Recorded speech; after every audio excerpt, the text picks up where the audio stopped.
Welcome to the Committee on Public Safety, Judiciary, and Homeland Security. And Madam Clerk, would you please call the roll? Each member is acknowledging that they are attending the meeting via Zoom and that they are located in Wayne County, Michigan, unless otherwise stated when I call your name. Commissioner Kniezek? Here.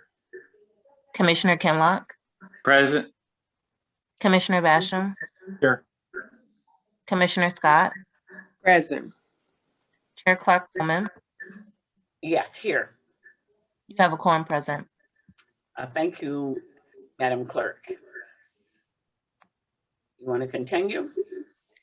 B, Chairwoman's remarks. I have none. C, approval of the May 12th, 2021 meeting minutes. Madam Chair, move approval with any necessary corrections. Support. Properly moved by Commissioner Kinlock, supported by Commissioner Scott. Are there questions on the motion? Hearing none, all those in favor, please indicate by saying aye. Aye. Those opposed, the motion carries. Madam Clerk. E, finished business. There is none listed. Okay. Item 1, under new business, communication from Samaya Harb, Director of Administration, Sheriff's Office, forwarding the monthly report on Sheriff's Office overtime costs. Okay, Samaya, you're off vacation and you're up. Good morning. Through the chair, may I take item 1 and 2? They're the same reports for different months. Sure. The overtime reports are 1 month behind. For the May report, we had spent $7.4 million in overtime. The overtime is exacerbated by the number of vacancies, the number of staff that are on FMLA, and the number of staff who have been tested positive to COVID-19. As of the May report, the date of the May report, we have almost 309 employees who have submitted FMLA packets. And we also have 314 employees who have tested positive, which is about 40% of our current filled positions. So the overtime is going to be coming to you later. As of right now, we're still under the budget, but by September, it's going to be much, much higher than what the budgeted amount is. So Maya, you said that so many employees have presented a, did you say retirement? We've lost many employees to retirement, to resignation, and yeah. Let me see how many I have. So what was that first item that you mentioned? Oh, 314 employees who have tested positive as of the date of the report. 314 positive? Yes, ma'am. Okay. And then 309 had filed FMLA paper. Wait, what did you say again now? 309 yes, have filled out FMLA paper that gives them time to be off. That's what I couldn't understand. Yes. You want to explain? FMLA, Family Medical Leave. Okay. FLMA. FMLA. Okay. Madam Chair. Okay. Yes, go ahead. With the number of individuals being tested positive for COVID, what measures are you taking? Are there any extra measures that you're taking or additional screenings at the locations where these employees are working as relates to their work sites? How are you addressing the fact that the number of employees and how to remediate any possible exposures? I mean, we do have their PPEs that we supply the staff, whether it's the masks, whether it's the hand sanitizing bottles, the cleaning of their areas. We have great procedures to protect the inmates and the officers. And I think Chief Dunlap is on the call. Hopefully he can elaborate on what they do on a day-to-day basis. And I can send you our policies on what is being done every single day to prevent the spread of COVID-19 and to protect the inmates and the officers. Okay, if you're so, interested. yeah, so before you go there, and, and I'm sure that Chief Dunlap can probably answer this question or expand on it.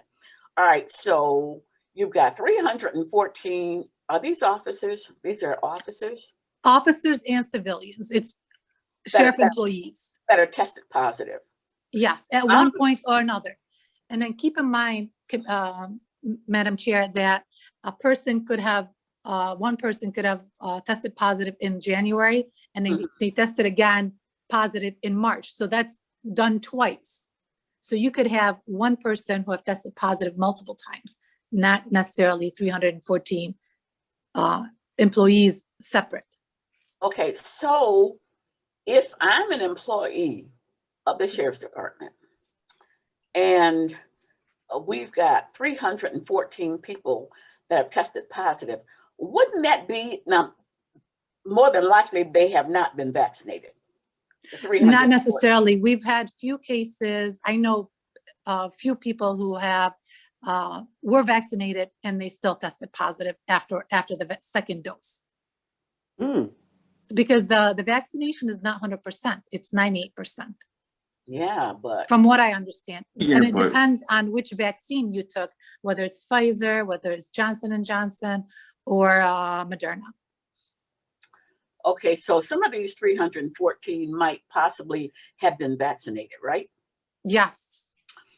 And we've made it very easy for people who want to be vaccinated to get vaccinated.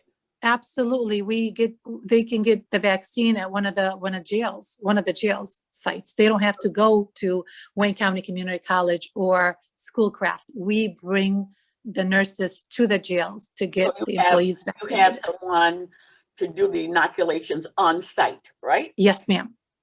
And so, and how about offering them time off or day off if they're not feeling good? Do you make that available to them also? If they tested positive? No, if they get a vaccination. If they get a vaccination and they have a reaction to it, so are they offered a day off to get over it? I'm sure they use their bank, but I'll confirm they can use their personal days. It's not offered without them using their banks.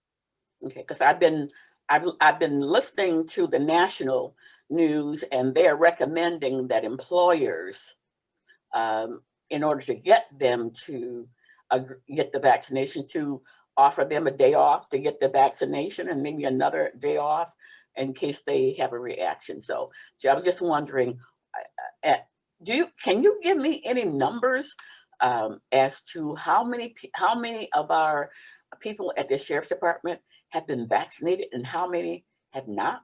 And maybe that's a question for Chief Dunlap. I can get you that information. I'm sure the chief can elaborate on it, but he might not have the exact numbers as of today's date. I'll work with the executive chief to get you those numbers, and I'll send them through Joe before the end of the day today. Okay. Okay. Thank And I can I'll send them out once I get them. I'll send them out. Yes, of course. Thank you, Joe. Good morning. Good morning, Chief Dunlap. Go ahead. Good morning, Commissioner. Good morning, everyone. Morning. I just want to make sure that we all understand, the perspective of where we are. The issue is not so much how many people that have tested positive as it relates to operations. I think the bigger issue is how many people are out right now because they tested positive. Because if you remember back a year ago, we had over 250 people that actually tested positive when this first started. And so they were all out at various points in time.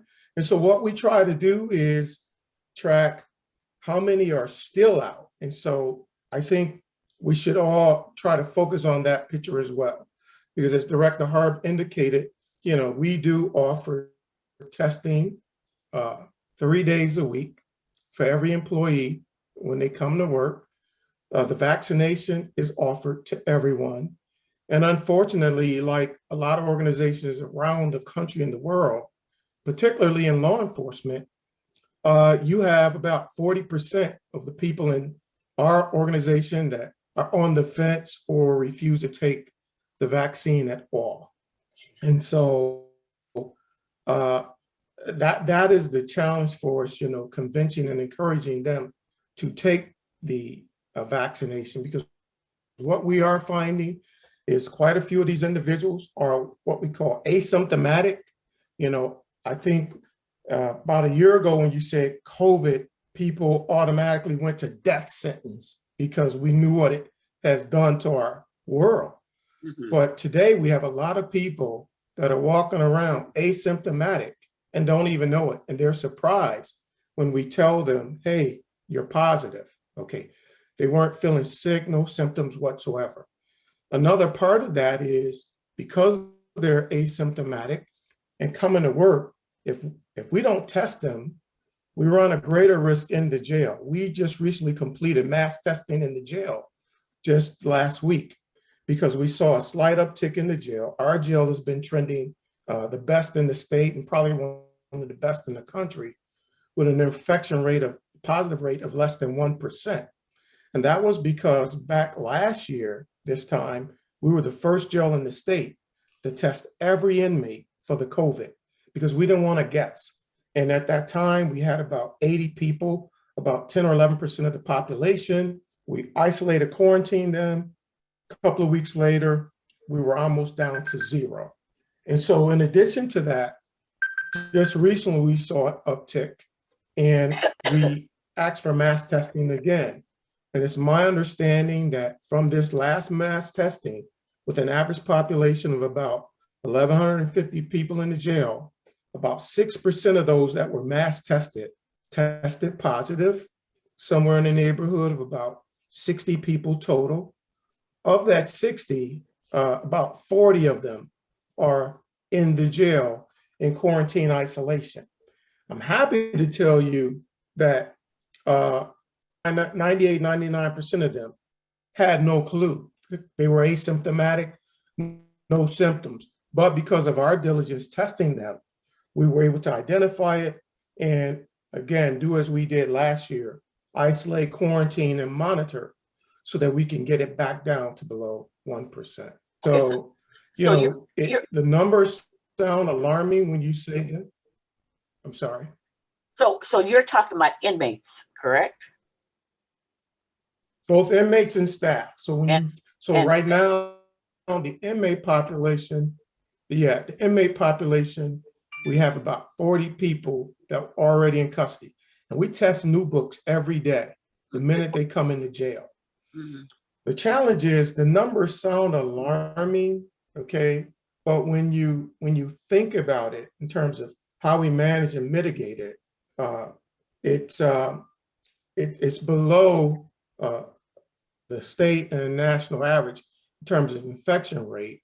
And I do believe the same trend that we're seeing in Wayne County, we will soon see with staff and inmates, because we are seeing less and less inmates over the past couple of weeks come into jail positive. Okay, all right. Any questions? But this is not a situation that we don't have control of. Through Okay. the chair, may I make one more comment? Just a clarification point. This is Sumaya.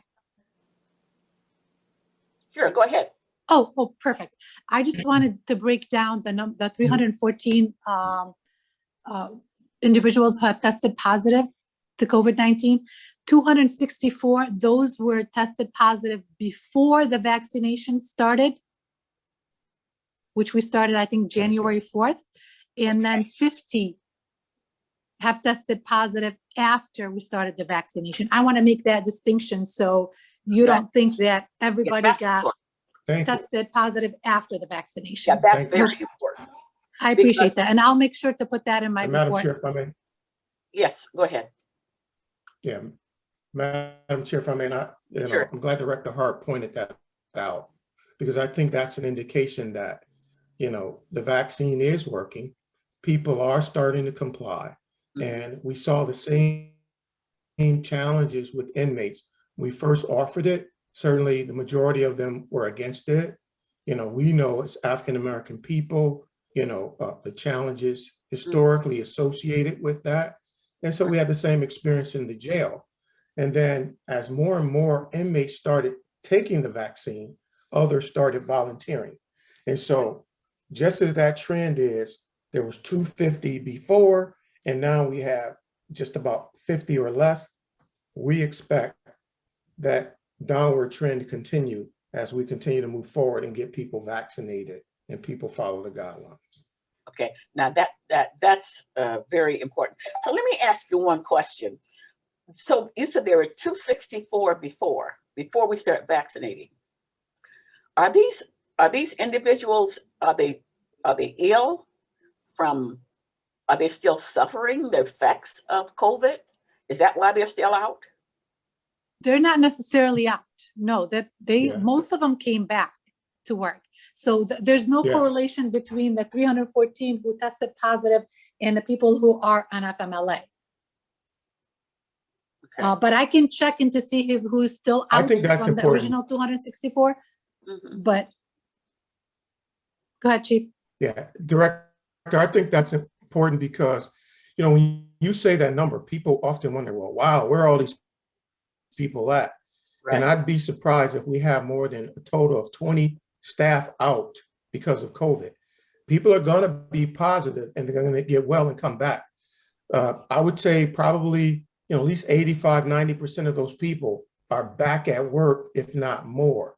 And so as we move forward, you know, we have a running total is what Director Harb gave you of how many people in the entire agency, since we've been tracking, are testing positive. And so the most important number is, of that total number, how many of them are out today ill, as you just asked, Right. Madam Chair? Right. And I do believe that that number is going to be less than 30 or 20 people. Oh, well, I'm glad to hear that, because I'm just assuming when you say they were 264 before we start testing, I'm thinking, well, does that mean that we got 264 people still out? If so, No, not at all. Okay. Not at all. No. okay, that's very good news. Now, do I have any questions from my board members? Madam the Chair, I have a question. This is El Harris. Okay, so who are you? How are you doing? Good, how Yes. are you? Okay, go Good, ahead.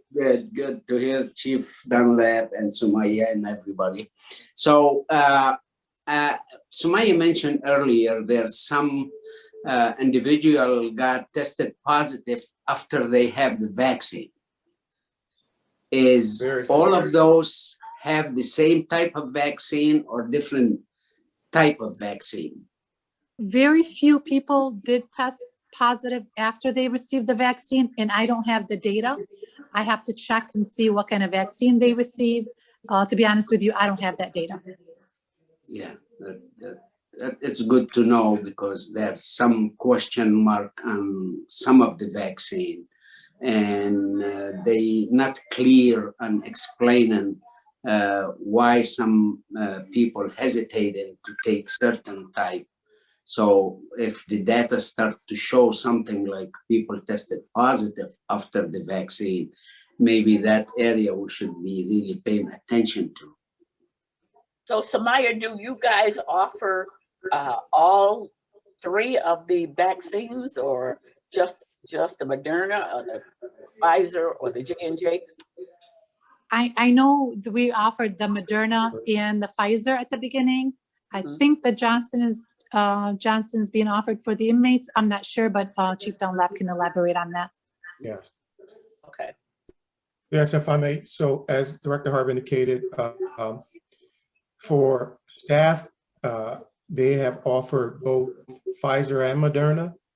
I do believe if staff is interested in Johnson & Johnson, they can certainly get it, but the focus has been on Moderna and Pfizer. I took Pfizer myself, been to work every day since the pandemic. Thank God, never tested positive. That's really But the inmates, we're giving them an option. they can choose right now between Moderna and Johnson & Johnson. And so certainly initially Johnson & Johnson was offered because we didn't want to put inmates in a situation where, you know, they were on a 2-shot regimen and they get 1 shot, leave the jail and don't know how to get the second. Yeah. And so we started with Johnson & Johnson, had that, you know, a scare that put Johnson on hold. Thank God, to our knowledge, none of our inmates reported any illness from it. And so when the CDC said it was safe to use Johnson & Johnson again, we still allowed inmates the option of both Moderna or Johnson & Johnson. Okay. All right. Any more comments or questions from staff? I'm sorry, from board members. Another question, Madam the Chair. Go ahead. Allow me. Yes, as you offer different type of vaccine, we storage some of the vaccine and facility, or we order them as the number of the applicant to take the vaccine? That would This is Sumaya. We request the vaccines to come from the county, from the health department. So we don't order ahead of time. Okay, so you don't have to worry about the storage for long term. No. They come the day of, they come with the vaccine and then they leave. Yeah, so we don't have to store it at the jails. We don't have to store it at the sheriff's office. It's stored at the health department. Yes, and that's enough. That clears up for me also, because I was thinking that when you were saying that they could go to any of the jails or to get the vaccinations, I was thinking that it would be the nurses or whoever works for the sheriff's department. So you're actually having the health department come out and do those vaccinations. Yes, and they're pre-scheduled. So you don't just come in on a Yeah, Monday when the scheduling is on Tuesday. Okay. All right. Excellent. Yeah. Thank you. As Director Harp indicated, all of our vaccinations are coordinated by the county through the CEO's office, COO, and the health department. Mm-hmm. They just give us a date. And as Director Harp said, once they give us a date, they come in, administer the vaccine and go. We are not involved in storage or, you know, tracking any of the medications. They bring their own material. They bring everything. They bring a team of nurses and whatnot, administer the vaccine, and then they go off to another site. Okay. Yeah. All right. Are there any other questions? Okay. So we are taking 1 and 2 together. Or So moved, Madam Chair, on 1 and 2? on 1 and 2. Okay. Do I have a second? Do I have a second on that motion? Second. Okay. It's been properly moved by Commissioner Scott, supported by Commissioner Jonathan Kinlaw. Are all in favor, please indicate by saying aye. Aye. Those opposed? The motion carries. Madam Clerk. Item 3, communication from Wayne County Sheriff's Office forwarding notification of an emergency procurement report for a contract with J. Ewing. Sumaya? Through the chair, this is Sumaya Harp. During the pandemic and to ensure social distancing and to reduce and eliminate inmates and officers' movements, we purchased 10 polycoms. Those are huge screens on carts that we can take to the jail cells so the inmates can have meetings with the courts, with the attorneys. And we purchased those items through the CARES Act money. Okay. And you will be receiving a lot of these reports on the list of what we purchased through the CARES Act money. And this is just one purchase, which is the 10 polycoms. So do you want us to take 3 and 4 together? Sure. For number 4, this is one of the purchase orders or one of the contracts that we entered into to receive face masks disposable face masks for the inmates. The other contract, you'll see 1 million face masks for the inmates. So these are strictly for the inmate use. And we entered into a contract with Image Printing. And the reason for the two separate contracts is that one vendor might have a certain amount that they will allow us to take, and another vendor will have a different amount. So we entered into two different contracts to get those face masks for the inmates to make sure that the COVID-19 is not spread between the inmates or the inmates and the officers. Okay. And again, we purchased it through the CARES Act money. Okay. Are there questions on item 3 or 4? Madam Chair, move approval for items 3 and 4. Anything. Support. Receive and file. Properly moved by Commissioner Kenlock, supported by Commissioner Basham. Are there questions on the motion? Yes, it is. Is this a receive and file or an action item? Even file. This is a receive and file, both of these. Okay. as an Okay, action. move to receive and file on items 3 and 4. Okay, are there questions on these motions? Hearing none, all those in favor, please indicate by saying aye. Aye. Those Roll opposed? call. No, because they are not action items. Correct, that's correct. Those opposed? The motion carries. Now we have an action item coming up. Madam Clerk? Item 5, requesting commission approval of an agreement with the Wayne County Community College District. Through the Okay. chair, this is Sumaya again. We used to submit this agreement on an annual basis for $700,000, but we got lucky for the past 2 years where we are able to enter into a contract with Wayne County Community College for 2 years.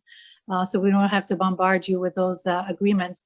The total amount is not to exceed $1.4 million. And in returns, we do provide patrol at the various Wayne County Community College campuses. And through this agreement, the Sheriff's Office does provide staff for community outreach. And the agreement does pay for 3 officers and 2 civilians. And that's about it from me. I see Commissioner Basham has both his virtual and his real hand up. My real hand. Thank you, Madam Chair. Relative to community outreach and relative to, trying to recruit more people to, use the community college's resources to have them, join the sheriff's department, so on and so forth. And I've sat through a number of these meetings, and when you ask for specifics, you don't get them. And quite frankly, I guess my question is, who are the folks that are on the community outreach, and what are they doing? They're getting paid 40 hours a week. What are they doing for these community outreach programs, and how many people have they got to actually join the sheriff's department? I am the picnic, so. It's okay. It's okay. Through the chair, I would love to answer Commissioner Basham's question. If I may, I can send you the information. I can tell you who the people are and how many outreach efforts they made. And I'll look to see how many people were contacted through Wayne County Community College to help them become officers at the Sheriff's Office. I can send those information. Well, and I would hope that you would share it with everybody, but yeah, I'd love to get that specific information. And also, as part of that, for funding somebody to drive the chancellor of the college around. Not at all. Those sorts of No, things. sir. No. These are 1 sergeant and 2 officers who do nothing but security at the various campuses. No, not driving the chancellor or any of his staff. I appreciate that. So anyway, that was my comments, questions. Thank you. I appreciate that. And I'll get that information to Joe, and then Joe will send it to all the commissioners. Very good. Very good. Okay, any other questions on this motion? And I'm glad to see that. Yeah, you I want I just wanted to clarify the community college. Just I'm not sure if commissioners knew, have their own police department within. They have their own law enforcement agency. So any law enforcement duties and functions they do not engage the county for those services. Well, point of order, Madam Chair. I do know that. I've been on this committee for quite some time, but we've had in the past, we've had people that were getting paid to do this, like a former mayor of Town Inkster and so on and so forth. So I'm saying I do know, and we do have, you cut me off. And Go we ahead. do have a community college in the city of Taylor, and I have been downtown to the community college. So I'm very familiar with this this issue relative to Wayne County Community College and the Sheriff's Department. So thank you. No, I was just saying because there was a question about the chancellor driving the chancellor around, and in Detroit, as you know, Commissioner, there's been some issues with people driving elected officials around, like the Board of Education. So I want to be clear. But it was asked and answered. It was asked and answered from the Sheriff's Department. Okay, thank you. Okay, yes, we have gone over this item many times, and we have flushed it out and reflushed it out, and so we are very familiar with the rationale for this security detail, and we're also very pleased that it doesn't cost the county not one dime. The college pays for everything, and I'm glad to see that we have entered into a 2-year contract rather than coming back every year and doing the same thing over again. And yes, Madam Chair, if I may, I was instrumental in when a millage failed, and I went around my district with folks from the college to support the millage for Wayne County Community College. So in essence, you say it doesn't cost us anything. Actually, we're all taxpayers. It does cost the taxpayers money. Well, but to get that millage passed, I want to make sure when I'm standing up in front of a group of seniors saying that we need to support Wayne County Community College, that I can answer those questions. So some of them I'm trying to be proactive on. Thank you. No, I was referring to Wayne County General Fund. Doesn't have to pay this. This comes from the college fund. So, okay. Okay, so are there any questions on this motion? Wait, do I have a motion? Yes. So moved. No, You moved it. And do I have a second? Support. All right, properly moved by Commissioner Basham, supported by Commissioner Kinlock. Are there any other questions on this motion? Hearing none, all those in favor, please indicate by saying, oh, wait, I'm sorry. This is an action item, so we need a roll call vote on this one. Commissioner Kanizik, Yes. Commissioner Kinlock, Yes. Commissioner Basham, Yes. Commissioner Scott, Yes.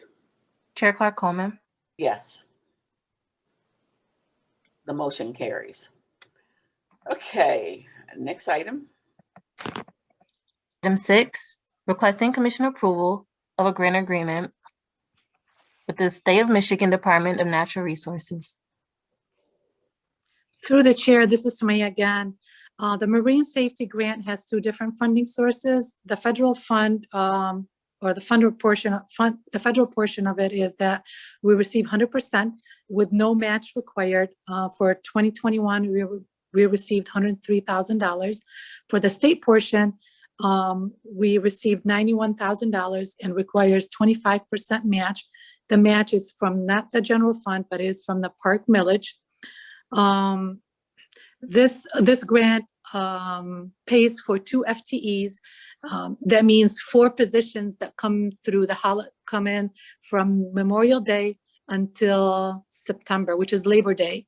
And it pays for their overtime, for their salaries and fringes, for fuel and what have you. This grant pays for that. Speaking of the Marine unit, my apologies for missing Ways and Means yesterday, where I heard that there was a discussion for the Marine base. I just wanted to assure all commissioners that the sheriff is in full support of making improvement to the Marine base.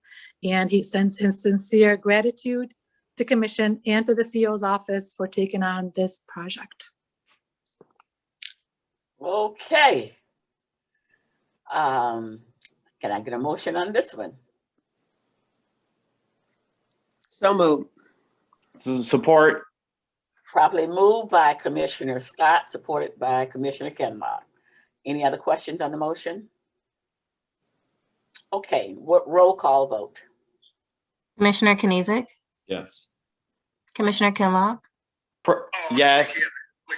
Commissioner Basham, Yes. Commissioner Scott, Yes. Chair Clark Coleman. Yes. The motion carries. Next item. Item 7, requesting commission approval of Amendment 1 to a grant agreement with the Michigan Department of Health and Human Services.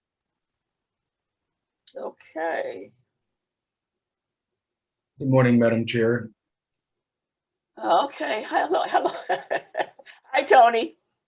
Tony I was- Guerrero, Chief I of was- Legislation, I was- Grants and Community Relations for the Prosecutor's Office. Okay, go ahead. I'm sorry to speak over you. That's okay.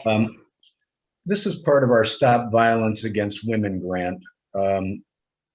The grant is in the amount of $84,407. $63,305 will come from the Michigan Department of Health and Human Services. There's a 25% match, which is $21,102. This allows us to hire 3 project consultant attorneys. Those are persons who receive no benefits, just a flat amount each year, to help with the backlog on domestic violence cases against women. We've obviously been incurring greater and greater domestic violence cases, as the prosecutor will tell you. In 2020, we went from 8,000 cases to over 10,000. This grant is very welcome so that we can reduce the backlog, because it's taking quite some time to get these domestic violence cases approved. I'll answer any other questions there might be. So moved, Madam Chair. Do I have a Support. Kenlock. Properly moved by Commissioner Scott, supported by Commissioner Kenlock. Are there questions on this motion? Hearing none, roll call vote. Commissioner Kenizik, Abstain, please. Commissioner Kinlock, Support. Commissioner Basham, Yes. Commissioner Scott, Yes. Chair Clark Coleman. Yes. The motion carries. Next item. Thank you. 8, discussion with Chief Robert Dunlap about the closure of the William Dickerson Detention Facility, Division 3 Jail. Okay. Chief Dunlap, you're up again. Okay. Is there any questions? I Yeah. guess I first should tell you that Division 3 is not closed, because the jail, certainly, as you know, at Jail Division 3 is where we cook all of the food for all 3 jails, as well as the Juvenile Detention Center. And we also do the laundry at Jail Division 3. And we also have our tether unit there.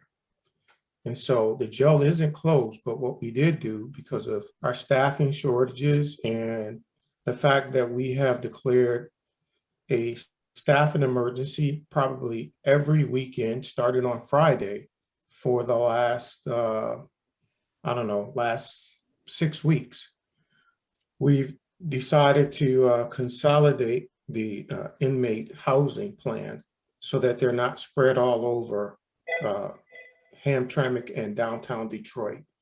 And so all of the inmates are in the downtown Detroit jail, with the exception of those that check in every day at Hamtramck for tether. Okay, all right. So technically, the jail is not closed because we use it for other things. However, the inmates have been removed from that jail. Is that correct? Correct. They've all been moved and housed downtown. To the downtown. Okay. do I have any questions from board members? Since it had been reported that we had closed one of our jails, we thought it was important for Chief Dunlap to come and explain the rationale and also, are there any questions from board members on this move? So move, Madam Chair. Okay. Well, it's just a report, so Just a report. Okay. yeah. So Report. if we don't have any other questions, we won't keep Chief Dunlap from his myriad of duties. And thank you. Well, you know what? It's always good to see you all. My favorite partner from the northeast side of Detroit and Highland Park, Commissioner Scott, my best friend, Commissioner Basham, and my new best friend, Ken Locke, and my favorite neighbor on Oakland Boulevard, you, and our favorite guy out there in Westland. So it's really good to talk to all of you, and I'll be glad to come back anytime and talk. We know that, the big concern is our staffing shortages, and, we're trying to work with all parties and do as best we can to keep our officers safe and be able to operate the jails. And that is hopefully going to work itself out in the very, very near future. I think we all know that, we're cautiously optimistic that that new jail is going to open within the next 12 to 16 months, and we will be in one jail. So we can consider this as, a step in that direction, because we've now pretty much, even though we're still operating all three buildings, we have the inmates consolidated to two jails. And in the next 12 to 16 months, we hope to have them all consolidated to one jail. And so that's where we are. And like I said, I'll be happy to come back at any time and update you on what we're doing, where we're at. And to you, Commissioner Clark Coleman, I understand that your daughter and son-in-law, I hope they're doing well. Yeah. I understand my friend Jimmy J pulled through, and Yeah, he's still we're recovering, praying. but yeah, he's still recovering. Thank God it was not. I don't know if I. Yeah, thank Oh, God. it wasn't great. I'm sorry. Great. Yes, but so he'll be back on very shortly. But I thank you for that. I know his Great. brother. I know his brother Bill Moss is your minister of music over there. My church. At your church. Yeah. Yes. Okay. Yeah, I don't know if I told Go ahead. you, my aunt used to babysit both Bill and Jimmy for a long time. Oh no, you didn't. We But have a long history. I'll remind him of that though. Yeah, we have a long history. Yeah, So thank you very much. I wish you all a great day. Wait a minute, I've got a couple hands here, and I see Glenn Anderson, who is not on the Madam list. Chair, it's cool. Yeah. But he has his hand up. Go ahead. Yeah. I appreciate it. Chief Dunlap, I just wondered if we could get a up-to-date, and maybe there has been one and I haven't noticed it, on the population at the jails right now, and with the move to take the prisoners from Dickerson down to the downtown jail. I'm assuming that's the Clinton jail, right?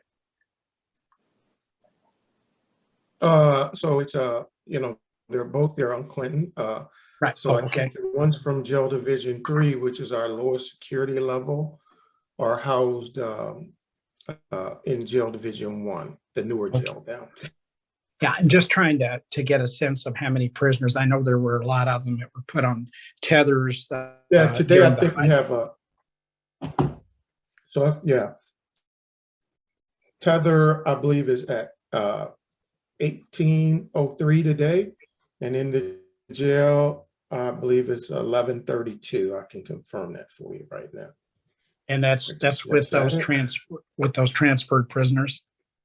Yeah, all of the prisoners combined in custody today they're between jails 1 and 2, and that's 1,164, which is still below, we normally averaged 1,750 before the pandemic. Today it's 1164, and then on tether, it's actually 1,790 individuals on tether. Have you seen the population go up since the COVID issue has subsided a little bit? Has the population increased? Because I know we're constantly hearing of the reports of things that are happening as people are letting go of the mask and and doing crazy things. I just wondered if you've noticed any uptick in the prison population. So yes, or the jail sir, population. Unfortunately, over the last couple of weekends, we are seeing an average of 50 people being booked in over the weekend, which during the pandemic period, the heart of it, we're seeing around 20 people. So that has more than doubled. And so we do believe it's as a result of, the warm weather and, the restrictions rolling back. And so, we're monitoring that very closely, because certainly we don't have space to run out of, and we don't have staff to manage all of these people. And, we are seeing a slight uptick. Right. I'd like to sit down with you sometime, and a couple of other things I wanted to ask you about. And it's relative to also with the new jail once it comes online and the number of beds and everything. But anyway, if you could, maybe I'll get in touch with you and see if we can just talk on the phone. I appreciate it. All right. Thank you, sir. Thank you, Madam Chair. Sure, and and I apologize that I didn't see you on the call there, but yep, I will reach out. I'll send you an email and we can connect whenever time permits. Very good. Thank you. Okay, Thank you, Commissioner. Madam Chair. Okay, you're welcome. Commissioner Scott? Thank you, Madam Chair. Chief Dunlap? Yeah. Yes, because the jail is in my district, I am a little concerned. Yes, Will it continue because of the operations that's going on over there in the jail? Will it remain open until the new jail is up and running? Yeah, there's no way for us to shut down Jail Division 3 completely, because we, still have to provide food, and we also have to, do laundry, and that's the only place that we can do it. And we also have, the largest tether unit in the state of Michigan, probably. And so I don't see the Hamtramck facility closing at all before that new jail opens. Okay. Which All is, right. I believe, final completion is December 28th of next year, December 28th of next year. Okay. Now I see, is that it, Commissioner Scott? Yes, thank you. Okay. All right, I see a hand up and I can't identify who that is, but if you will identify yourself. I see 3 people and I see 1 hand. Yes, ma'am. Good morning, Madam Chair. Hi, we're the union. We're the Wayne County Deputy Sheriff's Association, the Deputies Union. I'm the president, Reginald Crawford. To my left is First Vice President Corporal Robin Hornbuckle, and to my right is Second Vice President Corporal Alan Cox. And also, good morning to all the commissioners. Good morning. The issue of the closure of Jail Division 3, I know it's kind of semantics in a way, but we worked there. Our deputies did work there, and we were only given a 24-hour notice prior to the closing. It has caused a uptick in COVID COVID-19 when you moved all those inmates from jail division 3 to jail division 1. Statistics will bear that out. Also, too, reference to the tether unit, and there's been an issue with this tether unit going on 3 months now. Their take-home cards are taken away from them. And they, as I've stated before, and I'm a Wayne County resident and voter, lifetime resident voter, and just happen to be the president of the Deputies Union from the Sheriff's Department here. As I stated, and my contention is the citizens of Wayne County aren't safe due to the fact that the tether unit has not been able to properly monitor, as Chief Dunlap just stated, the 1,790 inmates were out there on tether because they don't have the vehicles, and they, of course, we understand the staffing shortage. They're not allowed to work tether now. So, and there was an incident you may recall last week where a young woman was kidnapped in Warren. That individual was on tether, and yeah, from Wayne County. And I couldn't sleep that night, and I prayed all night that she would be okay. And by the grace of God, she was released. And they're still searching for that inmate who had cut his tether off prior to kidnapping her. So the issue here is, or that particular issue is, now we have I know the numbers were given out as 1,790 inmates on tether, but there's a backlog, and I would, anyone who talks to Judge Kinney, I believe he has been very boisterous recently about the number of inmates who are still in jail who should have been out on tether, be it 2 days ago, 3 days ago, a week or so. Once you're given a date by the judge that you're supposed to be put on tether, and if there's a backlog where you're being held in jail, you know, I don't believe, well, I know for a fact that the Justice Department and the courts would definitely want to get the attention of your organization. Also, too, and I get to jail staffing in a moment here, the shortage. The COVID-19 testing of the Wayne County deputies is being paid for by, well, let me say this. There was intimidation, bullying, and an unlawful giving that we're supposed to pay for our own COVID-19 test. Test the inmates for free, but the deputies have to pay. So we were given an unlawful order, which of course I would never obey, and told my members they didn't have to obey this order, that we had to provide our Blue Cross Blue Shield cards to pay for this testing. Now, then there are those who say, well, you're not paying for it. Blue Cross is paying for it. Our utilization rate will go up. It is up, and it's going to go up higher because you're going to test us, you know, every 2 weeks. So I don't know what kind of scam this was, for somebody to divert funds from Blue or side deal from us, and then we were told to send the bills to the undersheriff, and the undersheriff told the company, I'm sorry, the former undersheriff, told this medical company to send the bills to our house, to our homes. So thus my members have gotten these bills. We've turned over the bills to the undersheriff. They're supposed to be paid for by the county. My members are still getting bills. Okay. You know, I'm sorry. I did not realize that the union was going to present here. Normally we do that under not such other matters, but we had that done under other comments. I didn't realize, normally this is just board members, and this is how we get our information.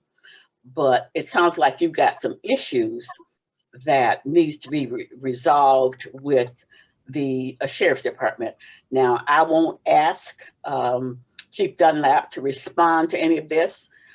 If he so chooses to, he can, but this is not the proper forum for that. Yes, ma'am. Go ahead. My statement in representing the union and its members was not to get or solicit any response from Chief Dunlap. I'm here to sound the alarm. Now, as far as those issues, we have filed grievances and will continue to go to arbitration to do what is necessary. But this is to sound the alarm as we've done and expose this issue and to stand up and represent our members. And we will continue to do so. And, we're not the least bit bullied or intimidated by anyone. Okay. And that is our statement. As far as the jail staffing shortage, and as far as our contract and stuff, we're in negotiations, we're in arbitration. So we're not here to talk about pay and benefits, and we would never do that. Right. But our issue here that are some critical issues, and that particularly with the jail. Point of order, Madam Chair. Yes. Go ahead. This is a time for public comment. I understand their issues. They're significant. It's been more than the time allotted for anybody else. And so under public comment, we've heard the comment and we need to move forward. Thank you. And we definitely look forward to meeting with you in the future. Okay, very good. Thank you. Very good. Thank you, Reginald. Is that Reginald? Yeah. Yes, ma'am. Okay, thank you. Thanks so much. Now, Chief Dunlap, thank you so much for appearing here today. And we will move on to the next item because this is simply an informational item, so we don't have to vote on it. So we'll now move to. Thank you again. Okay. Item, Madam Clerk, the next item. F, such other matters as may be properly submitted before the committee. I have not been informed of any. Public comments. Okay, at this point, we will hear from the public. If you have an item or if you would wish to address this committee at this time, you are perfectly free to do just that. So is there anyone here who would like to address this committee under public comments? Madam Chair. Yes. Tony Guerrero. Yes. I'd like to address the committee in my own personal capacity. Okay. Just information wise. Yesterday, we lost one of the Detroit Police Department's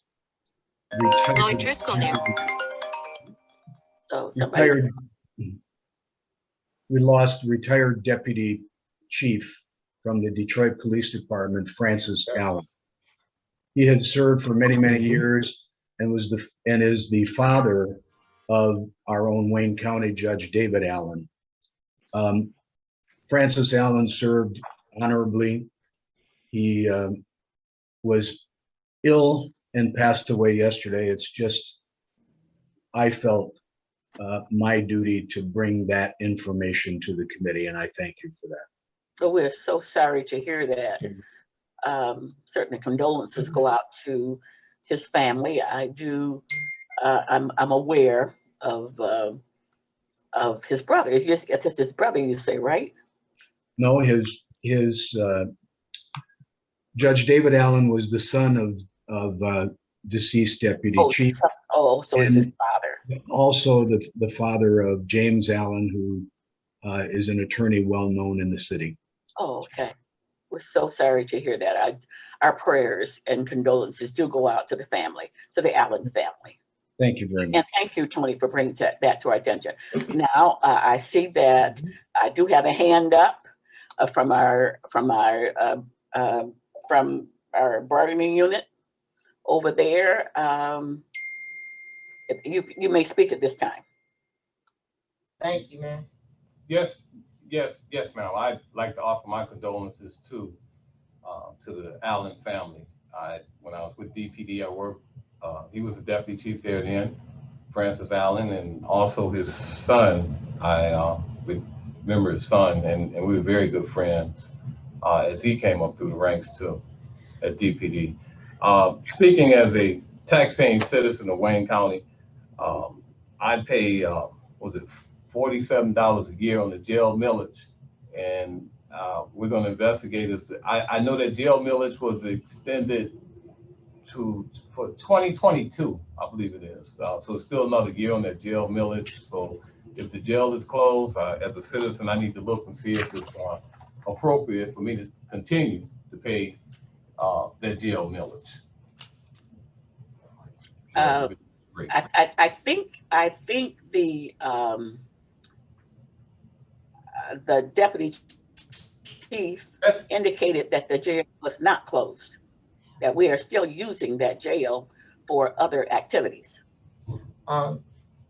Corporal Robin Hornbuckle, as a resident of Wayne County and a sheriff for the past 30 years, I started at Division 3.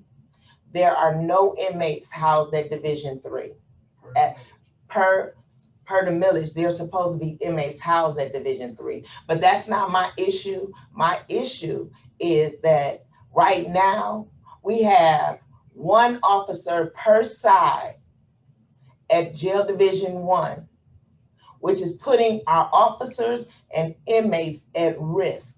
That's one officer per 64 inmates. One officer per 64 inmates. And while we are not discussing our contract, we are discussing public health and safety. And the fact that we have officers who are being bombarded with overtime, having to work 88 hours in a week. And when they say, I'm too tired, I can't do it, they are disciplined. And I don't know anybody here that can work 88 hours and still function. Okay. Thank you so much. We normally don't respond to under public, but I do see a hand up. I do see that Chief Dunlap has his hand up. So I'm going to allow him to make a respond to it. Go ahead, Chief. Yeah, I'm not to respond. Just want to thank you. Say, my condolences also to the Allen family.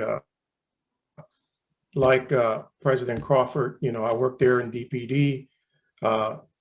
Deputy Chief Allen was at the end of his career, and I worked with his son, Danny, for a long time. And I know the judge and the lawyers and great family, great person. But also, as, a citizen, a concerned citizen, and more importantly, a person that work in the jail, I understand the concerns that was expressed here earlier today. And certainly I can tell you, Sheriff Washington and everyone else in command, understands, and our heart is more focused on safety than anything else. As the chief, there hasn't been a weekend that I haven't worked. I work every weekend. My wife will tell you she don't get sleep because the phone ring all day and night, trying to figure out how to give our staff some relief. And so we share the same concerns that was expressed here. And, the goal is to find a way for us all to figure it out as best we can, along with you and every other stakeholder here in the county. Thank you. Okay, and thank you so much, Chief Dunlap. And thank you, is it Corporal Crawford? No, it is not Corporal. What is your rank? It is Corporal, ma'am. Okay, all right, Corporal. Corporal.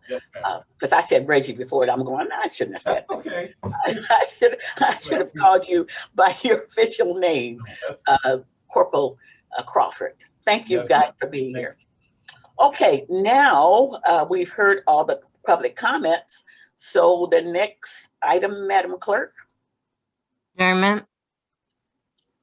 Do I have a motion for adjournment? Move adjourn, Madam Chair, move adjourn, Ken Locke. Okay, do I have a support? Support? Support. Okay, properly moved by Commissioner Jonathan Kenlock, supported by Commissioner Basham. All those in favor, please indicate by saying aye. Aye. All right. Those opposed?